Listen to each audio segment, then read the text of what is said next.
قل لو كان معه آلهة كما يقولون إذا لابتغوا إلى ذي العرش سبيلا سبحانه وتعالى عما يقولون علوا كبيرا تسبح له السماوات السبع والأرض ومن فيهن وإن من شيء إلا يسبح بحمده ولكن لا تفقهون تسبيحهم إنه كان حليما غفورا وإذا قرأت القرآن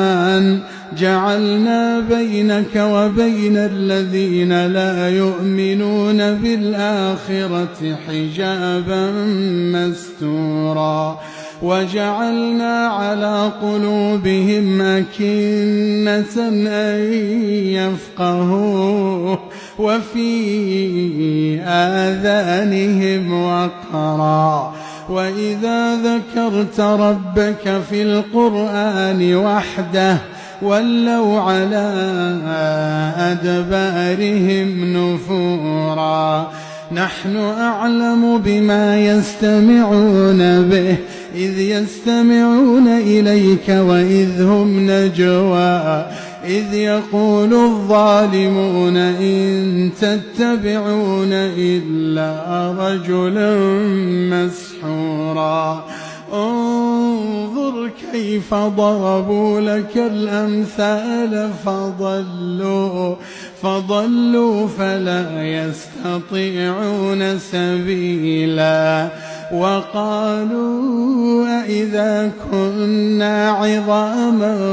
ورفاتا أئنا لمبعوثون خلقا جديدا قل كونوا حجارة أو حديدا أو خلقا مما يكبر في صدوركم فسيقولون من يعيدنا قل الذي فطركم أول مرة فسينغضون إليك رؤوسهم ويقولون متاه قل عسى أن يكون قريبا يوم يدعوكم فتستجيبون بحمده وتظنون إن لبثتم إلا